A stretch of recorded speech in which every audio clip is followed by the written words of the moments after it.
بسم اللہ الرحمن الرحیم۔ مسلمہ کذاب انتہائی جھوٹا، مکار اور فریبی شخص تھا۔ اس بد فطرت کی فریب کاریوں کا اندازہ اس بات سے لگایا جا سکتا ہے کہ اس نے نہ صرف نبوت کا دعویٰ کر رکھا تھا بلکہ اس بےہودہ شخص نے نبی کریم صلی اللہ علیہ وسلم پر یہ بہتان بھی باندھ ڈالا کہ آپ نے اسے اپنا سانجی بنا رکھا تھا۔ اس نے باقاعدہ اپنا ایک لشکر تشکیل دے لیا جو نہ صرف تعداد کے لحاظ سے ایک بڑا لشکر تھا بلکہ جدید اور وافر جنگی سامان سے بھی لیس تھا۔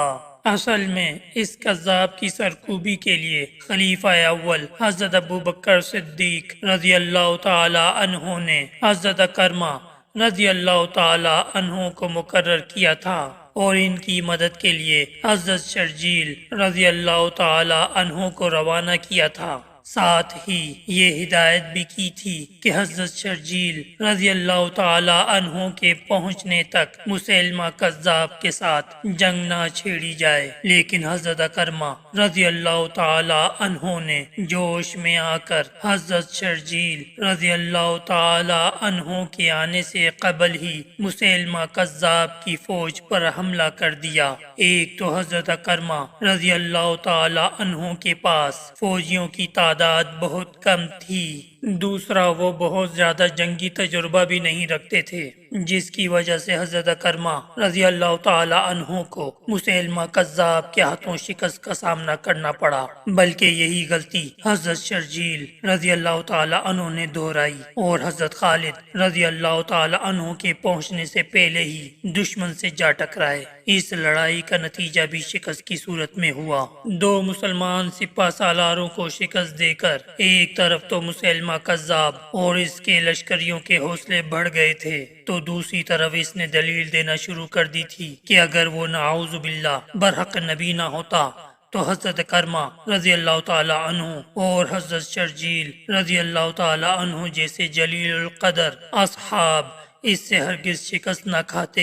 اس کا نتیجہ یہ نکلا کہ سادہ لوگ اس کذاب کے جھانسے میں آسانی سے آنے لگے، جن کی بدولت اس کی فوجی اور سیاسی قوت بڑھنے لگی۔ اب اس کذاب کے فتنے کا فوری خاتمہ بہت ضروری ہو گیا تھا۔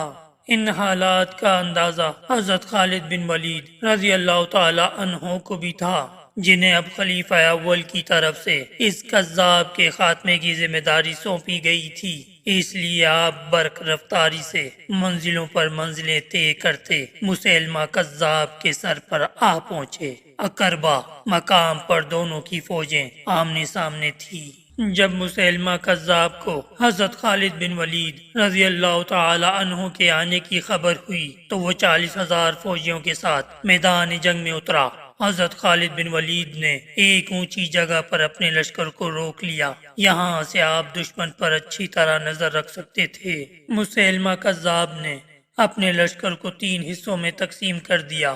دائیں حصے کی سپہ سالاری نہار الرجال کے سپرد کی، بائیں حصے کا سردار حکم بن طفیل کو مقرر کیا، جبکہ قلب کی قیادت خود سنبھال لی اور جنگ کے لیے تیار ہو گیا۔ حضرت خالد نے سب سے پہلے مسلمہ کذاب اور اس کے پیروکاروں کو دین حق کی دعوت دی۔ جواب میں مسلمہ کذاب نے مسلمانوں کو اپنے خود ساختہ دین کی طرف بلایا۔ پھر دونوں لشکر آمنے سامنے صف آرا ہو گئے۔ مسلمہ کذاب ایک فریبی اور مکار شخص ہی نہیں تھا، بلکہ بطور جنگی ماہر کے اس نے اپنا بڑا نام پیدا کیا تھا۔ اس نے جنگ کی چال چلی تاکہ مجاہدین تھک جائیں تو ان پر دائیں بائیں سے طوفانی حملے کر کے تہس نہس کر دیا جائے۔ اس کے برعکس حضرت خالد نے سامنے سے سیدھا حملہ کرنے کا فیصلہ کیا، تاہم آپ نے بھی اپنے لشکر کو 3 حصوں میں تقسیم کیا۔ ایک طرف ابو حذیفہ رضی اللہ تعالی عنہ تھے تو دوسرے بازو کی کمان زید بن خطاب رضی اللہ تعالی عنہ سنبھالے ہوئے تھے، جبکہ قلب کی قیادت خود حضرت خالد بن ولید رضی اللہ تعالی عنہ نے اپنے ہاتھ میں رکھی۔ یہ سن 632 عیسوی کی بات ہے۔ دسمبر آدھے سے زیادہ گزر چکا تھا۔ ایک صبح مسلمہ کذاب اور لشکر اسلام کے درمیان ایسی خون ریز جنگ کا آغاز ہوا جس کی مثال اس سے پہلے کی اسلامی تاریخ میں نہیں ملتی۔ قذابی لشکر کی طرف سے دائیں طرف کے سپہ سالار نہار الرجال نے مسلمانوں کو مقابلے کے لیے للکارا۔ مقابلے پر زید بن خطاب آئے، دونوں کے درمیان مردانہ وار مقابلہ ہوا، لیکن آخر نہار الرجال زید بن خطاب کے ہاتھوں مارا گیا۔ پھر گمسان کا رن پڑا، یوں لگتا تھا جیسے فریقین فتح و شکست کے لیے نہیں بلکہ زندگی اور موت کے لیے برسرے پیکار ہوں۔ حضرت خالد کی قیادت میں مجاہدین بڑھ چڑھ کر مرتدین پر حملہ آور ہو رہے تھے اور چاہتے تھے کہ قذابی لشکر کو ہمیشہ کے لیے ختم کر دیں۔ دوسری طرف مسیلمہ قذاب اپنے لشکر کو گھما پھرا کر دفاعی انداز میں لڑا رہا تھا اور چاہتا تھا کہ مسلمان تھک جائیں تو انہیں گھیرے میں لے کے پیس ڈالیں۔ قذاب کی طرف سے دفاعی جنگ کے باوجود جنگ میں بے پناہ شدت پائی جاتی تھی۔ زمین خون سے سرخ ہو رہی تھی، زمین پر جا بجا لاشیں بکھرے پڑے تھے یا زخمی پڑے آہو بکا کر رہے تھے۔ مجاہدین چونکہ تعداد میں قلیل تھے اور انہوں نے جارحانہ حکمت عملی اپنا رکھی تھی، اس لیے ان پر آہستہ آہستہ تھکن غالب آنے لگی۔ مسیلمہ قذاب اسی لمحے کے انتظار میں تھا۔ اس نے تازہ دم دستے جنگ میں بھیج دیے جو یکایک دفاعی جنگ چھوڑ کر مجاہدین پر جارحانہ حملے کرنے لگے۔ قذابی لشکر کے تازہ دم دستوں نے تھکے ہارے مجاہدین پر بے پناہ دباؤ بڑھا دیا۔ لشکر اسلام حملوں کی شدت سے پسپا ہونے لگا تھا۔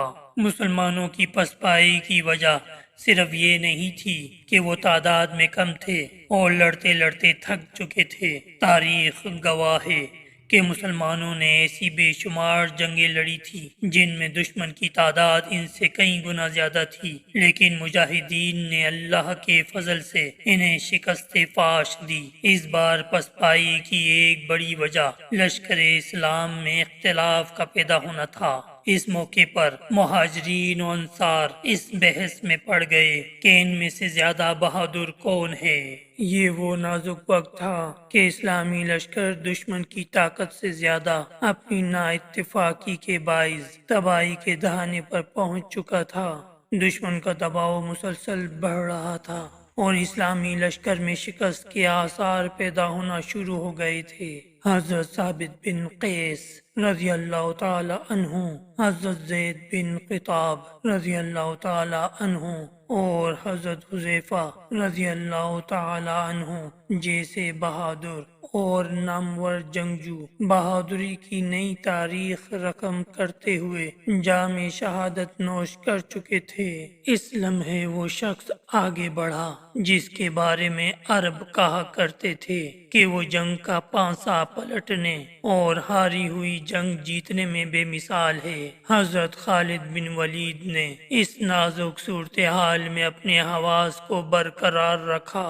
پھر مہاجرین و انصار کی بہادری کا جھگڑا یوں نپٹایا کہ مہاجرین کا لشکر الگ بنا دیا اور انصار کا لشکر الگ، بلکہ تیسرا لشکر بدوؤں کا تشکیل دیا اور فرمایا کہ اب ثابت کرو کہ تم میں سے اللہ کے زیادہ قریب کون ہے۔ اس سپاہی نے اسلامی لشکر کی کمزوری کو دیکھتے ہی دیکھتے دشمن کے لیے کیسی خوفناک اور تباہ کن طاقت میں بدل دیا تھا۔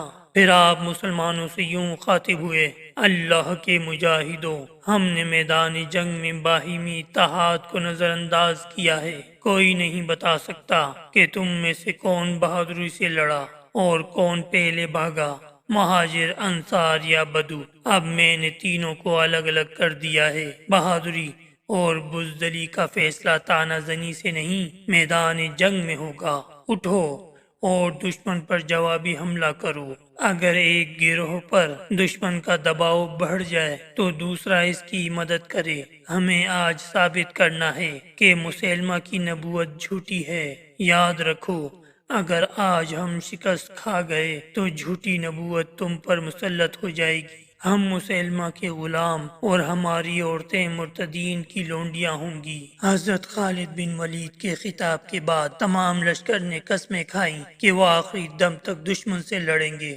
پھر حضرت خالد کے حکم پر اسلامی لشکر اللہ اکبر کے نعرے لگاتا ہوا دشمن پر ٹوٹ پڑا۔ فریقین ایک دوسرے کو صفائے ہستی سے مٹانے کے لیے بڑھ چڑھ کر حملے کر رہے تھے۔ کبھی اسلامی لشکر کا پلہ بھاری نظر آتا تو کبھی مسیلمہ کذاب کے فوجی میدان مارتے نظر آتے۔ مورخین کے مطابق مسلمانوں کو ایسا سخت اور خون ریز معرکہ پہلے کبھی پیش نہیں آیا۔ میدان لہو رنگ ہو گیا تھا اور ہر طرف لاشیں بکھری پڑی تھی۔ حضرت خالد بن ولید کے ذہن نے صورتحال کا تجزیہ کیا تو ایک ہی بات سمجھ میں آئی کہ جب تک مسیلمہ کذاب نہیں مارا جاتا دشمن کو ہرانا محال ہے۔ اس فیصلے پر پہنچ کر حضرت خالد نے نظر میدان جنگ پر ڈالی اور پھر اللہ کا نام لے کر تنہا دشمن پر ٹوٹ پڑے۔ جو سامنے آیا مارا گیا۔ مرتدین کے کئی نامی گرامی جنگجو حضرت خالد کی تلوار کا نشانہ بنے۔ آپ دشمن کو مارتے کاٹتے مرتدین کے قلب تک جا پہنچے اور مسیلمہ کذاب کو مقابلے کی دعوت دی۔ کذاب جو حضرت خالد کے غیظ و غضب اور جنگی مہارت کے ہاتھوں اپنے سورماؤں کو گاجر مولی کی طرح کٹتے دیکھ چکا تھا، گھبرا کر اپنے محافظوں کے حلقے میں لشکر کے مزید اندر چلا گیا۔ حضرت خالد نے پلٹ کر مجاہدین کو یکدم حملہ کرنے کا حکم دیا اور خود مسیلمہ کے محافظ دستے پر ٹوٹ پڑے۔ مسیلمہ کے محافظوں کا حلقہ حضرت خالد کی تلوار نے تہس نہس کر دیا۔ دشمن پلٹ کر بھاگا۔ مورخین کے مطابق یہ لڑائی اس قدر خون ریز تھی کہ جس گھاٹی میں یہ لڑائی ہو رہی تھی اس کا نام ہی خون کی گھاٹی پڑ گیا۔ مرتدین کی ایک بڑی تعداد نے بھاگ کر حدیقۃ الرحمن نامی باغ میں پناہ لی۔ یہ قلعہ نما وسیع و عریض باغ تھا جس کا دروازہ بہت مضبوط تھا۔ حضرت خالد مجاہدین کے ساتھ دشمن کا تعاقب کرتے ہوئے اس باغ کے دروازے تک جا پہنچے اور سوچ رہے تھے کہ اس قدر مضبوط دروازے کو کیسے کھولا یا توڑا جائے۔ اسی دوران ایک بہادر سپاہی برہ بن مالک رضی اللہ تعالی عنہ آگے بڑھا اور اس نے اصرار کیا کہ اسے باغ کے اندر پھینک دیا جائے تاکہ وہ باغ کا دروازہ کھول دے۔ جب برہ کا اصرار حد سے بڑھا تو اسے باغ کی دیوار پر چڑھا دیا گیا۔ اس اللہ کے سپاہی نے اندر کود کر درجنوں دشمن سپاہیوں کا گھیرا تلوار کے زور پر توڑ کر باغ کا دروازہ کھول دیا۔ اسلامی لشکر سیلاب کی مانند باغ میں داخل ہوا۔ یہاں مرتدین اس قدر مارے گئے کہ اس باغ کا نام بھی حدیقۃ الموت پڑ گیا۔ اب مسیلمہ کذاب کو اپنی موت صاف نظر آ رہی تھی۔ وہ اپنے چند محافظوں کے ساتھ باغ سے بھاگ نکلنے کی کوشش میں وحشی بن حرب کی برچھی کا نشانہ بن کر شدید زخمی ہو گیا۔